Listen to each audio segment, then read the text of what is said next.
Broadcasting from the business capital of the world, this is the Podcast Business News Network.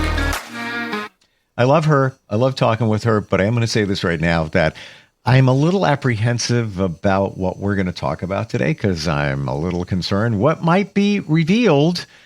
And not just for me, but for all of us. We are going to talk about what we eat, why we eat, what it potentially does to our body, how emotions come into play with that, and so much more with nutrition. So much to talk about that. We're going to just loosely label this nutrition part 1 today because it runs deep. It is everything. It's the yes. Socrates said that food is medicine. It's our fuel. It's everything.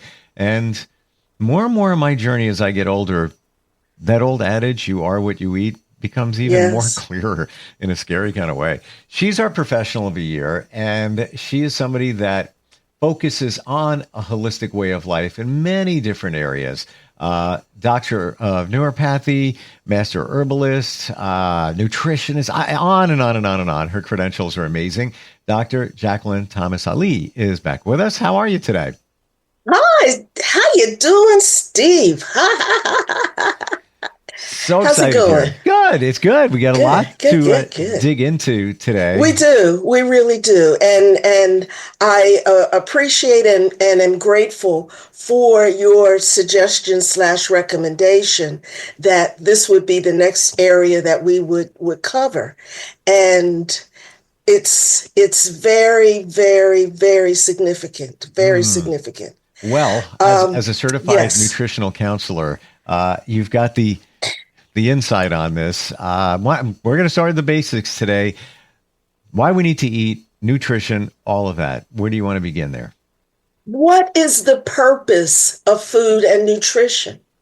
Because many times people, they have some thoughts and ideas, but they're really not that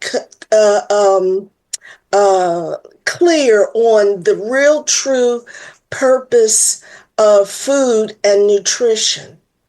And our body, many people, I'm going to handle this a little differently.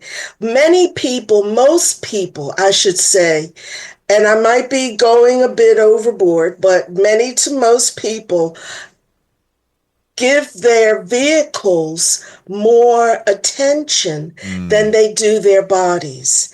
And they know that at a certain signal, it's time to put fuel in their vehicle. Yeah. And they get to choose the potency or the type. Yes, yeah. Thank you. Yeah. of the gas that they're going to put in their vehicle, and they go with that. So, with that in mind, the purpose for food is to give our body the nutrients that it needs to develop and rebuild, because our body is made up of, on an individual level, made up of cells. These cells form organs. These organs form systems. And I think we talked before about the anatomy of the body. And when the body wants or needs something to help it either refuel or heal, it gives a signal. So the purpose of food, nutrition, is to give our body the fuel that it needs when we get that signal that it needs something to replenish as it is refueling and healing and doing what it does in support of our whole physiology. It's a great the connection to the car there, because some of us are intentional. You have a newer vehicle, you're supposed to use a higher octane gas. I got a car recently, and I'll be honest with you, sometimes I look at the price and I put in a little bit below what I should be putting in. So it's almost like Uh-huh. I'm feeding my car fast food. You know, not the Uh-huh. good stuff. Yeah, it's all about price, but yeah, well, fast food is also about convenience. But yeah, the light comes on your dashboard when you need to fuel up your car. Same thing in your Exactly. body. You have a certain feeling, meaning you need to eat. Um, how do we make that decision of what to eat? I'm just kind You of know, curious.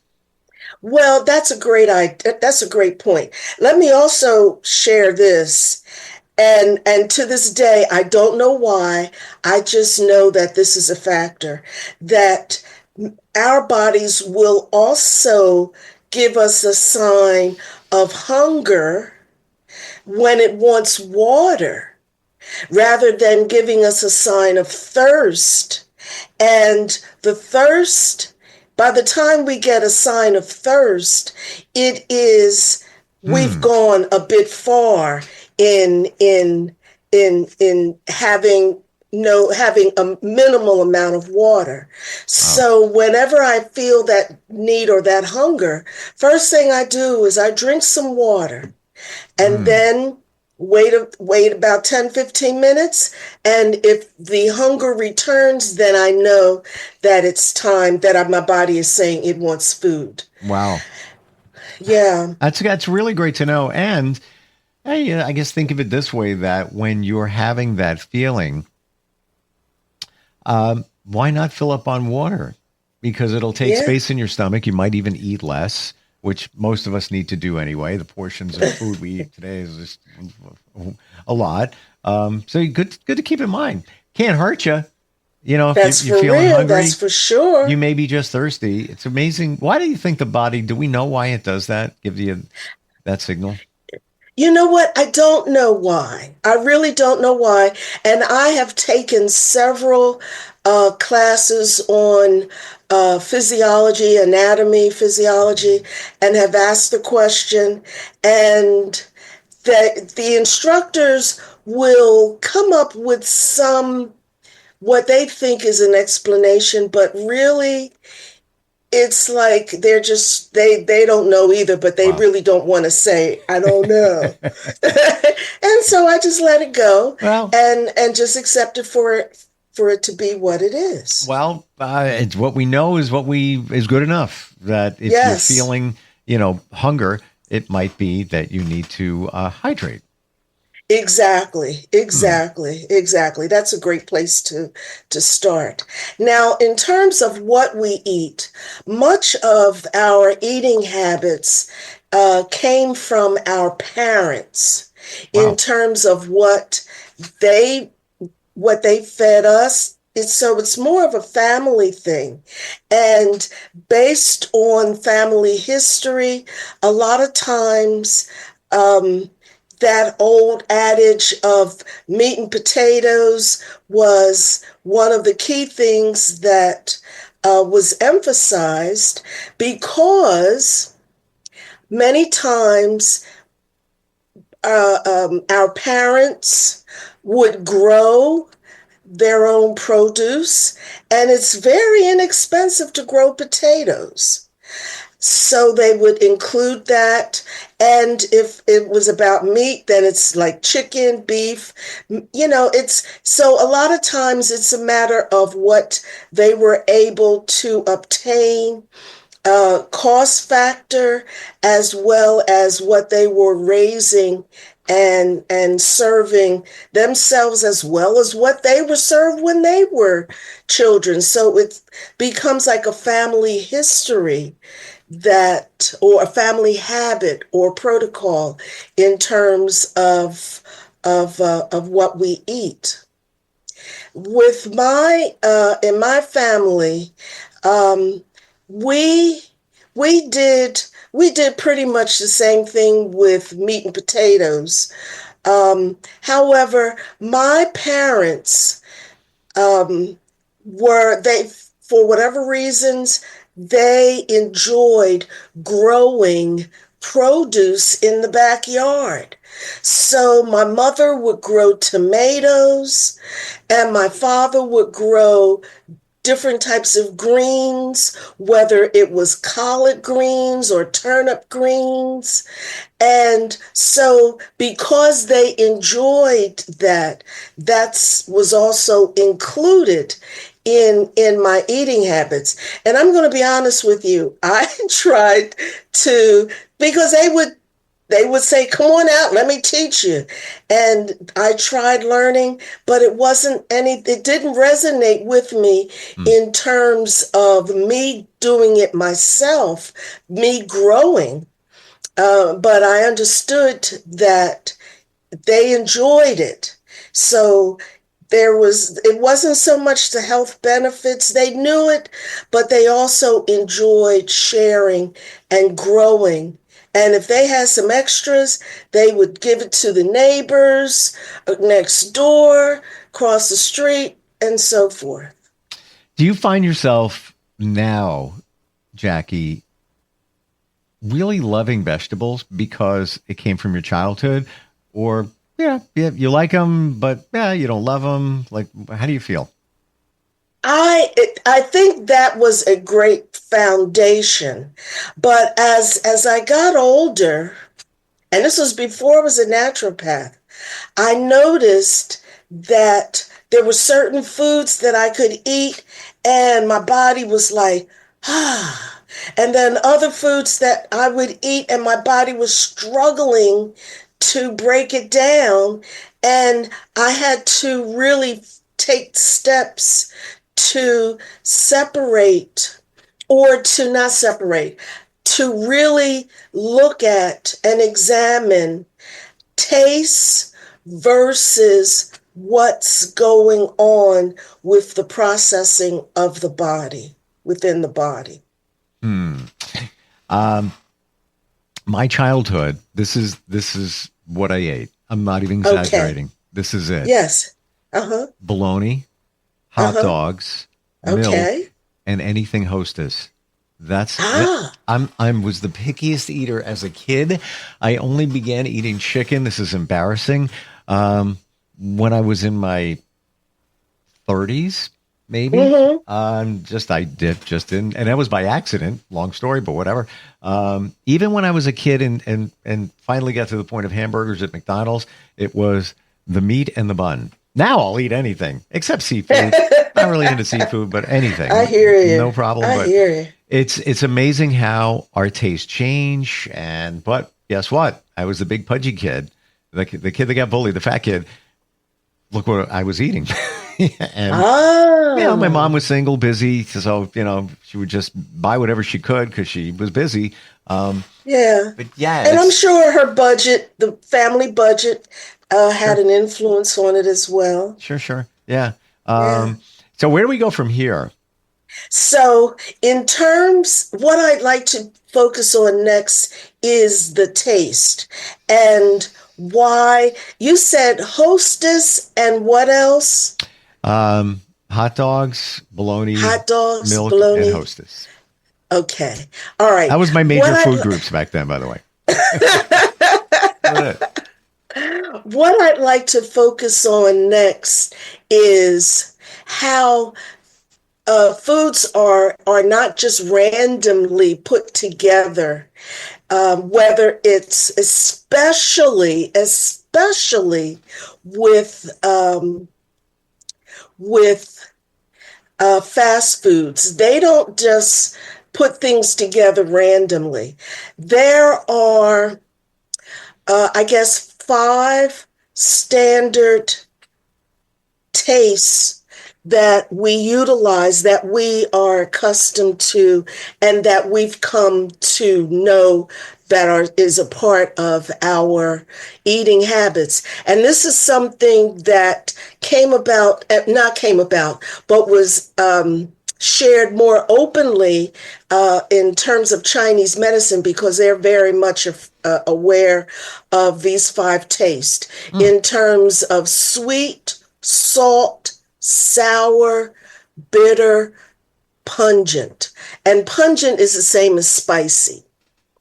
and that there are certain flavors that balance out other flavors or draws to a person. If I have some of this, then I want some of that. If I have something sweet, many times our desire for something salt or salty is what we desire, because when we look at how the tastes balance one another, sweet and salt have a tendency to balance each other. Bitter and sour balance each other. Spicy or pungent and salt have a tendency to balance each other. Yes. So Why is that? What's going on there? it's just the way that our taste buds are set up and aligned. And when a person has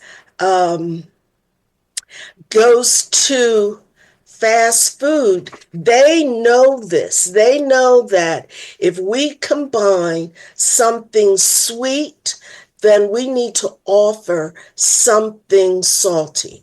Wow. And that if we offer something salty, then we need to offer something sweet.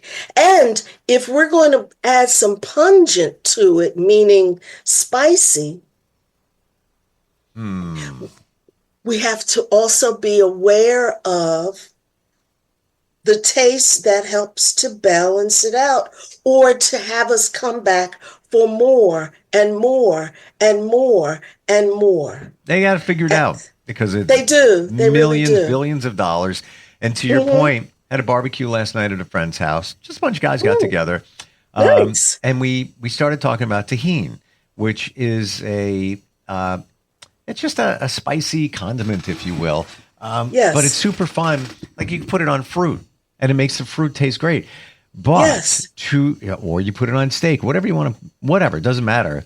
Even people on some cocktails will put the rim of the glass with tahini on it. Let's say it's a spicy margarita. But here's the point to illustrate what you just said. This product is sold, been around for quite some time. It's spicy, but it's also salty. Now, they didn't need to make it salty. They could have just made it spicy, but that's what's going on there. And that's the magic in it. I don't know if And to your yes. point. Wow, amazing. And that's what will encourage people, and I'm using the word encourage, because sometimes for some people it can become like almost like an addiction. Yeah. But that's what encourages people to continue to either buy that spice, buy that product, buy those foods, and put them together. And I thought of another one, and this is one of my favorites. If I go to a fast food restaurant, I will get a chocolate shake. And what do I put in the shake? French fries. Why? They're salty. That's the magic. Wow. Yes. I didn't know that yes. we all have that in our taste buds, like why we need to have Yes. it. Very interesting. Yeah, our taste buds have all 5 tastes, but it really depends on our style of eating as to which taste we develop over a period of time and so forth.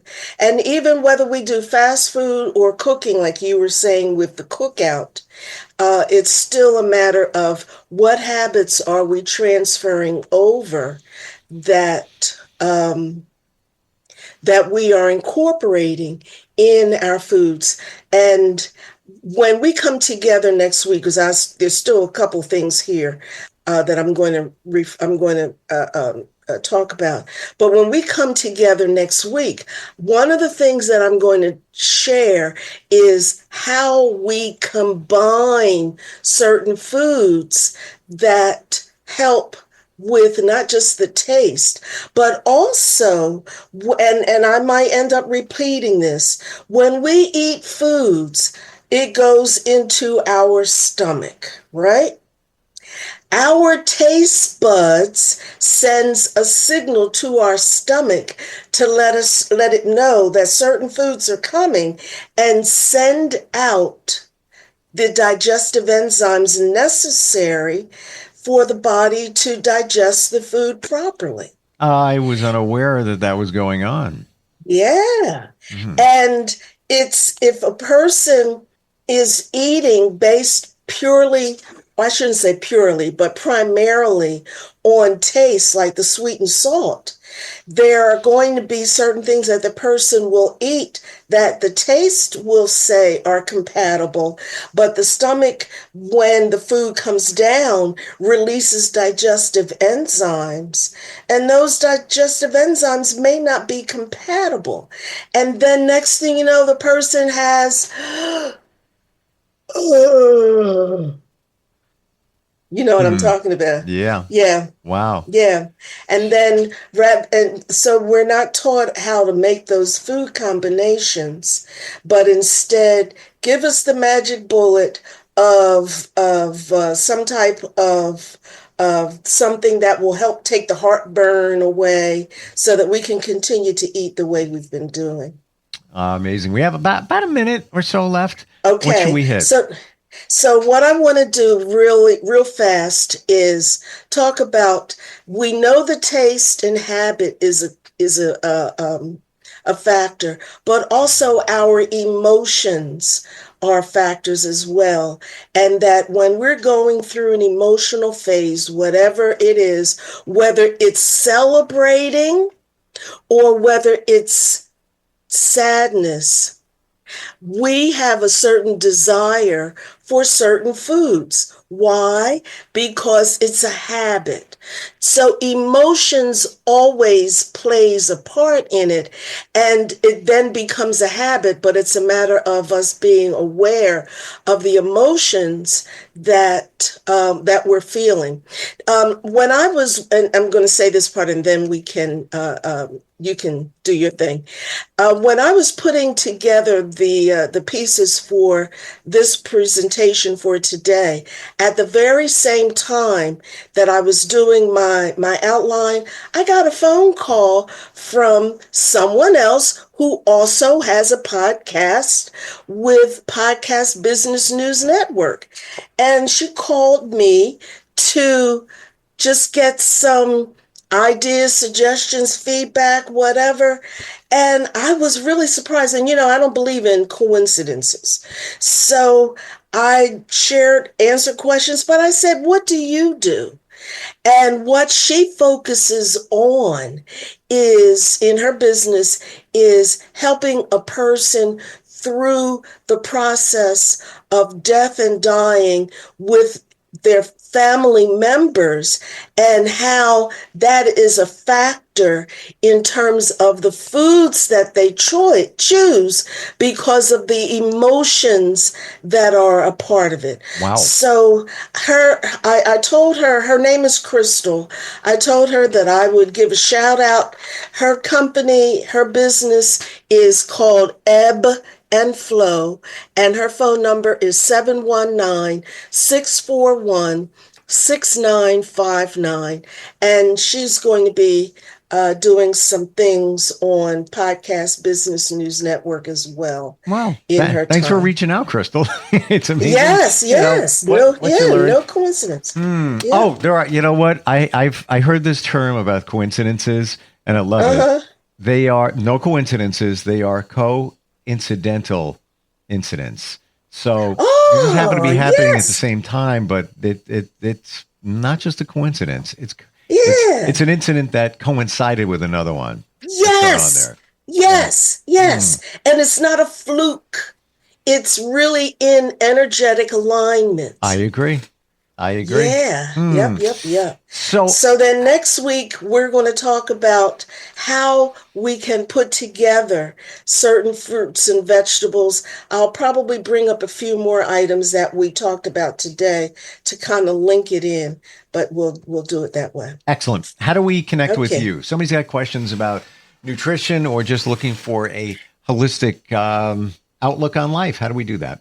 Now, it's interesting you asked that, because when I first started my practice, I did a lot on nutrition, because this was before I even knew about Body Talk. Wow. And so therefore, that was one of the key things that I did. But then I noticed that more and more I focused on nutrition, the more and more people had certain other things going on, that I knew that Body Talk was presented. Again, a coincidence that was presented to me around that same time. So now it's to the point that when a person wants a nutritional profile, a pure nutritional profile, and that's their main thing, I've connected with someone by the name of Dr. Sunlight Little, and she's on my website, and she will sit down with the person and set up a program if that's what they want. However, if it comes up during a Body Talk session, because there is a couple of areas where it could come up, then I'm able to answer or handle whatever comes up at that point. And my website is earthlyessence.life. L-I-F-E. earthlyessence.life. Always great talking with you, Dr. Thank Jackie. you, too. So much insight, and this stuff is so important. And if you know, talking about Body Talk, you eat something, a little bloated, a little gassy, whatever it is, happens on a fairly regular basis, your body is telling you something. There's shouldn't be happening. And that and more. Looking forward next time we get together. All right. Sounds great. Sounds great. I'm looking forward to it as well. We'll be right back. Okay.